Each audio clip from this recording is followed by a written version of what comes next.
Recently, Lilith finally released the skills of Arthur Pendragon, the new cavalry commander, the latest cavalry commander, and my god, he is impressive. We already made a live stream discussing, all his skills, possible pairings, and for anyone who missed the live stream, I also turned it into a short video. So I will have a link at the end of this one. You can go ahead and watch it if you want to watch the whole live stream or the shorter video. Since we know all the skills, since we discussed all the possibilities, we're going to talk about top 3 cavalry marches in Rise of Kingdoms right now. First, a quick disclaimer.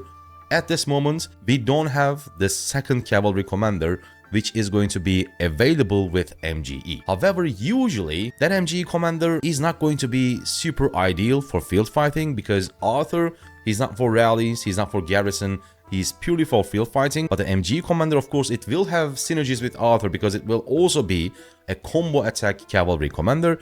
But I don't think most of us should be investing on the MG commanders for field fighting purposes. Like, there are only a few exceptions, such as Ashurbanipal, who is an MG commander, but also really good in the field. If that's the case, we can revise this list, but I don't think so, and that's why we are going to do our list right here, right now. We're going to start with 1 march, and we're going to go all the way to 3 marches. Now, the first march, what is going to be the best cavalry march in Rise of Kingdoms in 2025? I think the answer is pretty simple. You have 2 alternatives, but one is going to be, in my opinion, a little bit better than the other one. The better version, whole cubing with Arthur's secondary. Now, if you haven't taken a look at the Arthur's skills, if he's the primary, he's mainly combo damage commander. If he's a secondary, he's all about skill damage. And in this configuration, we have who as the primary, Arthur as a secondary, so this is insane amount of skill damage. Other alternative, the lesser alternative, is Nevsky with Arthur. However, I think QB with Arthur is going to be better, and now I'll explain why. This right here, map Darogan, is the expertise skill of King Arthur. And if you take a look at the second portion of it, because we are using Arthur as the secondary, it has a 25% chance to deal additional damage every second for 1 second, all targets of the direct damage, so the initial targets, and the damage is going to be 50% of the original direct damage. The key here is that it doesn't have a cooldown. This is very important. If we go back in-game and take a look at Whole Cubing's third skill, it says for the first 15 seconds after entering combat, their troop deals 30% more skill damage, but more importantly, requires 150 less rage to use active skills. So what you're going to do is that you are going to keep casting this active skill so fast because the rage requirement is going to be 850. You might say, if you're not familiar with Whole Cubing, Spartan, this is only for the first 15 seconds, but remember, Whole Cubing resets everything. So the moment he resets everything, again, it's going to be like the first 15 seconds of the battle because you are resetting everything. So most of the time, your rage requirement is going to be 850, which is insane because since Arthur's expertise doesn't have any cooldown on it when he is the secondary, all you want to do is fire off your active skill as fast as possible, as frequently as possible. If we take a look at all the other skills, more attack, more march speed, extra damage to archers, that is great. And the fourth one, again, even more skill damage, 35% defense. Arthur provides health, Arthur provides attack, and in this pairing, QB provides defense, so you have pretty much every single stat bonus. These 2 commanders together, I think, is going to work so well. There is nothing I can do other than putting this march as the best cavalry march in the game right now. Now, if we go up to 2 marches, again, it is very simple, like you have no other choice. It is Nevsky with Joan. This is obviously nothing new, a tried and true pairing, Nevsky-Joan, superb combination. I cannot believe Nevsky is still so good, like after all these years, but this will be my 2 march and my recommendation if you're gonna go after 2 cavalry marches, and that is exactly what I'm going to do. And the good thing is, as an alternative, you can swap things around. You can go QB Joan, Nevsky with Arthur, use both combinations, see which one gives you the best results, and use that one because Arthur is just so versatile, especially when he is the secondary because of the skill damage. All other cavalry commanders are skill damage commanders, so when he is secondary, you can pair him with pretty much anyone that is like reasonable, that is a good primary, right?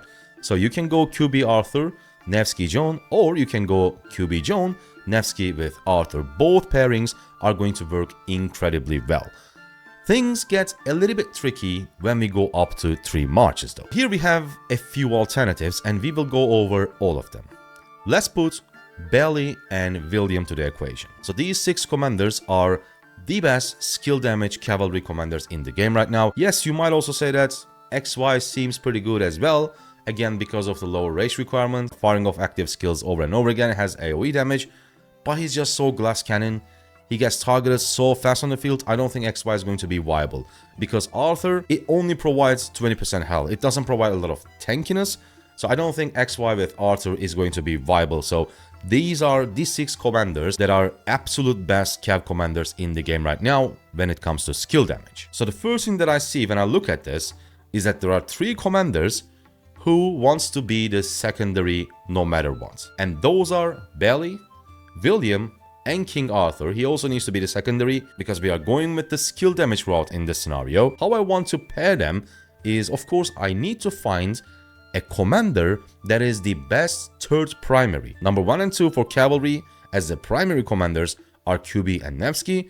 And which one is the number 3? I think there is only one option, and that is John Prime. So these 3 are going to be our primaries, QB, Nevsky, and John. And the way we are going to pair them should, in my opinion, be like this. QB Arthur, Nevsky William, John with Beli. I know this is not a very popular march, not because it's a bad march necessarily, but because not a lot of players do have 3 cavalry marches, and also not a lot of players do have Belisarius Prime expertise. However, his debuff on his expertise is just insane. Instant damage taken increase to the target.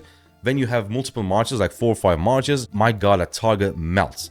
So this is the configuration that I would go for. The reason for that is what you want to have is usually at least 1 AoE on every single march. The reason why AoE is important because AoE keeps you in the battle. When you damage other people with your AoE, it doesn't matter if your target dies, because in Rise of Kingdoms, when you're fighting on the open field, if your target dies and if you're only dealing single target damage, the game resets your rage because you are technically out of combat. However, when you start dealing AoE damage to other marches, even if your primary target dies, you still keep your rage, you still keep fighting with whatever rage that you have left. It keeps going up, it doesn't reset because game technically registers you that you are still in combat. Why? Because you damaged other marches with your AoE. That's why having at least 1 AoE is so important in your marches, and that is, I guess, the way that I will split my AoEs.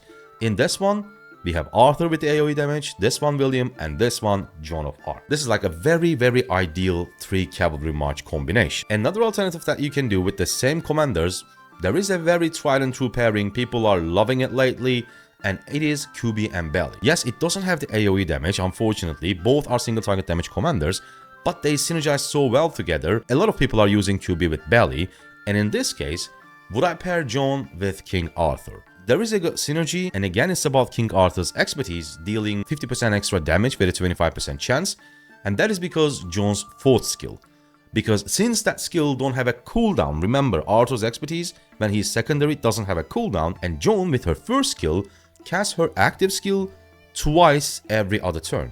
This means you are increasing your chances greatly for Arthur's expertise triggering, simply because you are casting more active skills back to back, and that is the synergy between John and Arthur. However, the thing is, both commanders deal a lot of raw AoE damage. However, they don't have a lot of skills to boost that damage massively. They need amplifiers. Joan of Arc needs an amplifier. Arthur has, yes, 30% skill damage increase, but that's it. And that's the main reason why I'm not very keen on pairing them together. Because if we take a look at Huo, for example, we already discussed it. Skill damage bonus 30%. Skill damage bonus 25%. That is insane. If we take a look at Nevsky's 4th skill, skill damage bonus 25%, and whenever the troop uses an active skill, it gains an extra 35% bonus to skill damage for 4 seconds. So they are boosting, they are amplifying that skill damage massively. So I wouldn't pair Joan and Arthur together.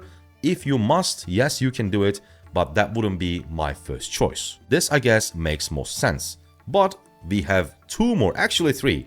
I don't show it on the tier list right now, but we have 3 more alternatives. Let's get rid of Beli and let's put Philip into the equation. Now this guy is so versatile, he's so good, but there are some problems with Philip. And those things are not a problem for a Vale, like a super high spender, but for the majority of players, they are serious problems. Number 1, let's talk about possible pairings, by the way. In this case, in this scenario, again, we are gonna go, let's go Ho William, Nevsky John, doesn't really matter. As I said it multiple times, you can just change them, it's totally fine. The pairing that we are gonna go for with Philip is, of course, Philip and Arthur. Now, you can either use Philip as the primary or the secondary. There are actually good synergies between these two commanders, but there are also things that are not the best. Now, first, let's say you are using Philip as the primary. So what he's going to do is that he will increase the damage of King Arthur by 40% because it is 20% more damage, but it multiplies with 2 for this specific troop, for Philip's troop. So it's 40% more damage. And in this skill, if the troop contains only one unit type, it deals 30% more damage. So in total, if you use Philip as the primary and Arthur as a secondary, again, skill damage, 70% more damage on Arthur's active skill. That's just massive, okay? That is insane. Also, if we take a look at Philip's expertise, this gives you a certain amount of chance for casting the active skills of each commander again, right? Twice. Similar to John's skills, but John it's guaranteed. But this one is not guaranteed. 40% chance for Philip to cast it for a second time, and 20% chance for the other commander to use it for the second time. And when this triggers, this 20% chance triggers on Arthur, not only he will deal again ton of damage, but he will also increase that damage from his own expertise as well. So these are good synergies, right? However, there's a problem with using Philip as the primary.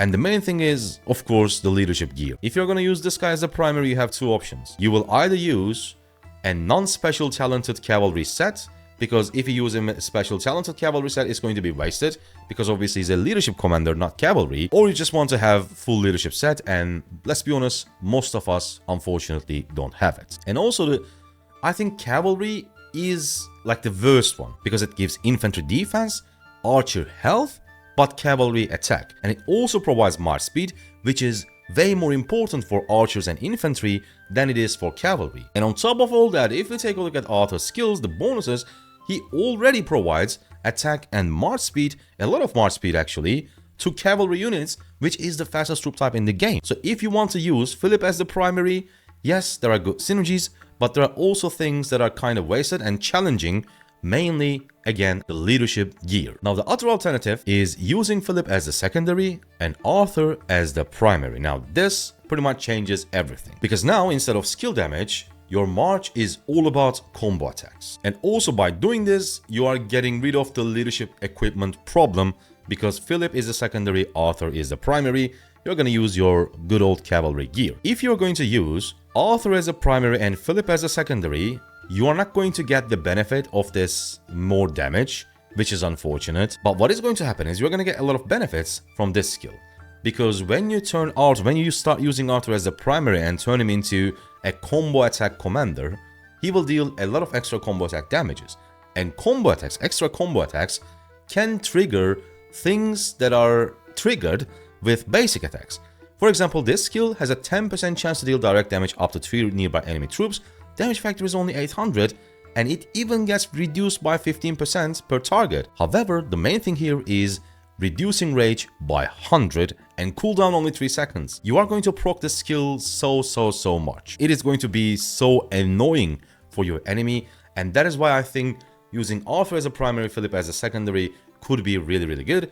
However, then the problem is, like, there are a lot of things when it comes to Philip and Arthur. If you're going to use Arthur as a primary, then you will need Delta formation. Yes, you can use, regular arch formation, which increases normal damage, and that also increases combo attacks, but ideally, you want to use Delta formation. So this configuration screams like, I am for whales, right? I am for high spenders.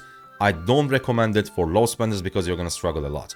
If you use Philip as the primary, you will need leadership gear. If you're going to use Arthur as a primary, then you will need good Delta formation. Now, one more alternative. Let's say at some point, like I did, you did invest on Attila. You can definitely use Attila with Arthur. Now, the only downside about this, I don't even want to say downside, but the only thing that people are missing, we are missing, is that Arthur becomes the combo damage, combo attack commander if he is the primary. And if he was the combo attack commander as the secondary, you would use Attila as the primary, and from his active skill, you will boost that normal damage, that insane AoE active skill, by 30%. As you can see, for the next 4 seconds, this commander's troops deal 30% more normal damage, which increases the combo damage. However, this is not the case. Arthur has to be the primary for combo attacks, so you are going to go with Arthur primary and Attila as secondary. So it is not the best, but you still get a good chunk of bonuses. For example, this one, you're going to deal 20% more damage, regardless which one is the primary, to troops with less than 50% units remaining, and there will be a lot of troops with less than 50% remaining in the field, open field. So this I think is going to be really nice. So you can certainly try this much, but again, the same problem with Philip as a secondary. You will need good delta formation armaments, which is highly unlikely. And the last alternative that I didn't have on the list is King Arthur with Liu Che. I mean, I guess Liu Che just works with everyone, but of course, I'm talking about only KvKs that you have artifacts, which allows you to change the troop type of a commander. You use King Arthur as a primary, you use Liu Che as the secondary, and with the artifact, you change Liu Che's troop type to cavalry. This march is gonna slap. People are using Attila primary, Liu Che secondary in an artifact KvK with a similar idea, and that's like their best trading march. And imagine what is going to happen with King Arthur. So Arthur primary, Liu Che secondary with the artifact is going to be an insane march in that specific KvK where you have artifacts. However, again, the same problem, you'll need delta formation, but it is what it is. Like, this is going to be just so insane. But for regular players, and don't get offended when I say regular, I'm a regular player as well. For regular players, will be just like this. QB Arthur, Nevsky William, John with Beli Prime. We have a lot of march speed, we have AoE on all 3 marches, so I guess this is... Let me know in the comment section down below if you agree or not. What would be your ideal top 3 cavalry march at this moment?